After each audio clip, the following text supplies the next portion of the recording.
In one of the darkest chapters of German history, when mobs fueled by hatred shattered the windows of innocent shopkeepers and women and children were humiliated in broad daylight, Dietrich Bonhoeffer, a young pastor, found his voice. He couldn't stay silent, so he spoke out against the atrocities, but the world around him turned a blind eye. After years of tirelessly trying to awaken the conscience of his people, Bonhoeffer came home one evening, only to be greeted by his father, who quietly informed him that two men were waiting in his room. They were there to take him away. As Bonhoeffer sat imprisoned, reflecting on his country's descent into madness, he grappled with an unsettling realization. This nation of poets and philosophers had transformed into a land of cowards, crooks, and criminals. And yet, after all his struggles and all his anguish, Bonhoeffer arrived at an unsettling conclusion. The root of the problem wasn't hatred, wasn't evil, it was stupidity. In his renowned Letters from Prison, Dietrich Bonhoeffer argued that stupidity is, in fact, a more dangerous enemy of goodness than malice. While one may protest against evil, it can be exposed and prevented by the use of force. Stupidity leaves us defenseless. Against stupidity, protests and force achieve nothing. Arguments fall on deaf ears. Facts that contradict a stupid person's preconceptions are either ignored or dismissed as insignificant. The stupid person, deeply self-satisfied and easily irritated, becomes all the more dangerous, launching attacks when challenged. For this reason, Bonhoeffer warns that we must exercise more caution when dealing with stupidity than with malice. To understand how to combat stupidity, we first need to grasp its true nature. And here's what Bonhoeffer concluded. Stupidity is not merely an intellectual flaw, it is fundamentally a moral one. Some people are incredibly sharp intellectually, but still exhibit stupidity, while others might not be intellectually quick, but possess a profound sense of wisdom. Stupidity, it seems, isn't something we're born with. It's something we allow ourselves to fall into, especially under the influence of certain circumstances. It's not so much an innate defect as it is a product of the environment.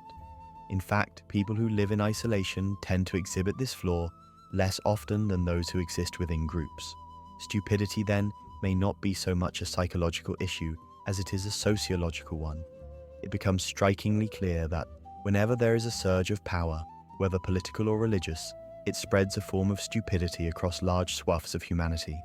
It's almost as though there's an unspoken sociological and psychological law at work. The power of the few thrives on the stupidity of the many. The fascinating thing here isn't that human capacities like intellect suddenly fail. Instead, when power looms large, it seems to strip people of their inner independence. They surrender, often unconsciously, their autonomy in the face of overwhelming influence. What we often mistake for stubbornness in the stupid person is, in fact, a deeper lack of independence.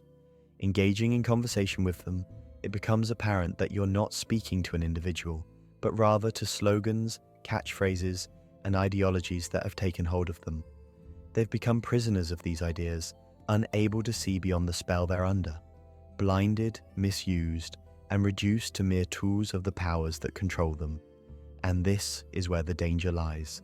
The stupid person, having become a mindless instrument, becomes capable of evil without recognizing it as such. Bonhoeffer asserts that only an act of liberation, not instruction, can overcome stupidity. We must accept a difficult truth. True inner liberation can only occur once external liberation has taken place. Until that happens, all attempts to convince the stupid person are futile. Bonhoeffer's life ended tragically on the morning of April 9th, 1945, at Flossenbürg concentration camp, where he was executed for his involvement in a plot to assassinate Adolf Hitler. This was just 2 weeks before American soldiers arrived to liberate the camp. In his profound wisdom, Bonhoeffer once said, "Action springs not from thought, but from a readiness for responsibility." The ultimate test of a moral society is the kind of world that it leaves to its children. This quote encapsulates his belief that true moral action is not driven by idle contemplation, but by a sense of duty to others, particularly the future generations. The world we leave behind reflects the depth of our ethical commitment today.